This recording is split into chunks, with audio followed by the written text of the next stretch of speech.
Victims' families seek out information that many times law enforcement cannot provide, and when all leads are exhausted, these cases are called cold cases by the law enforcement community. On a warm September night in 1982, 15-year-old Karen Stitt walked to a bus stop in Sunnyvale, California, after visiting her boyfriend. She never made it home. The next morning, a delivery driver discovered her body behind a blood-stained cinder block wall, just 100 yards from where she'd been waiting. She had been sexually assaulted and stabbed 59 times. For the next 40 years, her killer walked free, living a normal life while Karen's family waited for answers that seemed like they would never come. But in 2022, a relentless detective and cutting. However, with ever-growing advancements in science, specifically in the arena of DNA and genetic genealogy, we are given the opportunity to take a look at many of these cases. Edge DNA technology finally brought justice to a case that had gone ice cold for 4 decades. Karen Stitt was a high school student at Palo Alto High School who had recently moved to California from Pittsburgh. She was described by friends and family as bright, full of life, and excited about her future. On the evening of September 2, 1982, she took a local bus to visit her boyfriend in Sunnyvale. After spending the evening together, around midnight, her boyfriend walked her to the bus stop near the intersection of El Camino Real and Wolf Road. He watched her wait there, never imagining it would be the last time he'd see her alive. That simple act of saying goodnight became a moment frozen in time, one that would haunt him and everyone who loved Karen for decades to come. The following morning, September 3rd, a delivery truck driver made a horrifying discovery. Karen's nude body was found partially concealed at the base of a cinder block wall near the former Honey Bee restaurant, approximately 100 yards from the bus stop. The scene was brutal and shocking. Blood stained the wall behind her body and splattered above it. Her clothes had been used to bind her, and the medical examiner's report revealed the unthinkable horror she had endured. She had been stabbed 59 times with tremendous force, and evidence at the scene showed she had fought desperately for her life. The attack appeared to have happened shortly after her boyfriend left her at the bus stop. In what should have been a safe, public area, investigators immediately launched a massive investigation. They collected crucial evidence from the scene, including blood and bodily fluids that didn't belong to Karen. DNA samples and fingerprints were carefully preserved, but this was 1982. The technology we take for granted today simply didn't exist. While investigators had genetic material from the killer, they had no way to identify who it belonged to. Karen's boyfriend naturally became a person of interest, but by the early 2000s, DNA testing had advanced enough to definitively clear him. The evidence was there, sitting in an evidence locker, waiting for science to catch up. Years turned into decades. The case was periodically reopened as new detectives joined the force and technology advanced. But each time the investigation hit the same dead end. The DNA profile from the killer didn't match anyone in the criminal databases.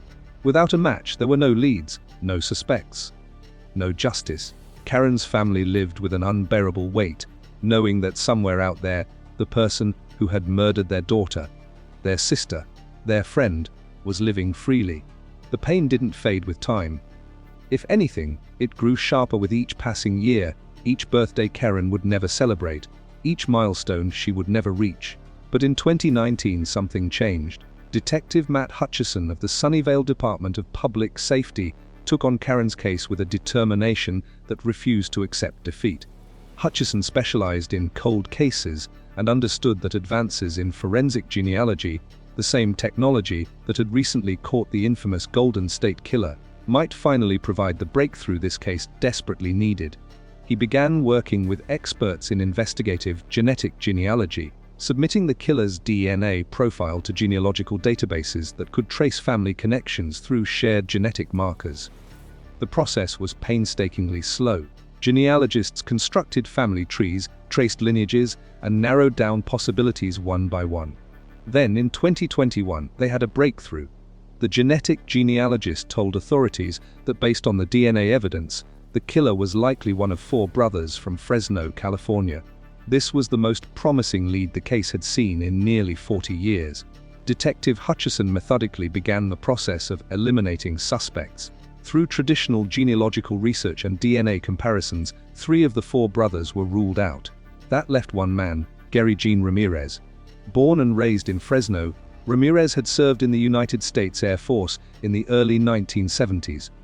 After leaving the military, he had lived in various locations including the Bay Area Peninsula, San Francisco, San Diego, Colorado, and eventually Hawaii. In the early 1980s, he had frequented the Sunnyvale area, placing him in the right location at the right time. But proving he was the killer required more evidence. Hutchison needed DNA that could be directly compared to the evidence from 1982. In April 2022, Detective Hutchison obtained a DNA sample from one of Gary Ramirez's children. The sample was collected surreptitiously from a trash can at the daughter's home in Southern California. When the lab results came back, they revealed a high probability that this child's father was Karen Stitt's killer. The Santa Clara County District Attorney's crime lab then worked to confirm the identification using the original evidence from the crime scene. The match was undeniable. After 40 years of searching, investigators finally had their man. On August 2, 2022, 75-year-old Gary Ramirez was arrested at his home in Mokawa on the island of Maui, Hawaii. The arrest was the result of months of planning and coordination between Santa Clara County authorities, Maui law enforcement, and federal agencies. Ramirez agreed to be extradited back to California, and by August 10, he was facing charges of first-degree murder with special circumstances of rape and kidnapping in Santa Clara County Superior Court. The trial proceedings revealed the overwhelming evidence against Ramirez. DNA evidence, witness testimony from the original investigation, and the proximity of Ramirez to the crime scene in 1980, all pointed to his guilt.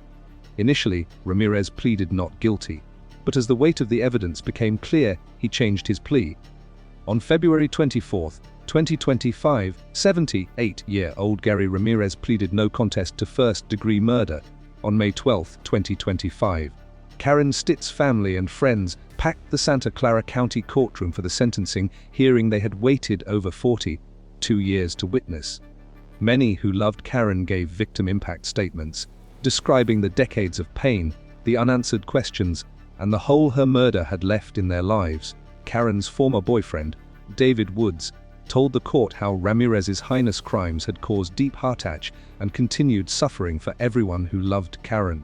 Her best friend, Tracy Lancaster, spoke of the many unanswered questions that had haunted them, with why being the biggest. She acknowledged that there would never be true justice because Karen could not and would not come back. Gary Ramirez, now a frail 78-year-old man with long gray hair, glasses and a cane, sat silently in court, looking forward or down as the victims read their statements. His attorney had requested that he not appear on camera due to threats of violence. The judge sentenced Ramirez to 25 years to life in prison with the possibility of parole, the maximum sentence given the circumstances. At his age, it's unlikely he will ever walk free again. District Attorney Jeff Rosen reflected on the case, stating that Karen Stitt would have been 57 years old at the time of Ramirez's conviction. Her murder was solved by forensic science, a remarkably stubborn detective, and a determined prosecutor. Leave a comment below telling us what cold case you'd like us to investigate next, and don't forget to like this video. Your support helps us continue bringing these important stories to light. Until next time, stay safe, stay curious, and remember that the truth always has a way of surfacing, no matter how long it takes.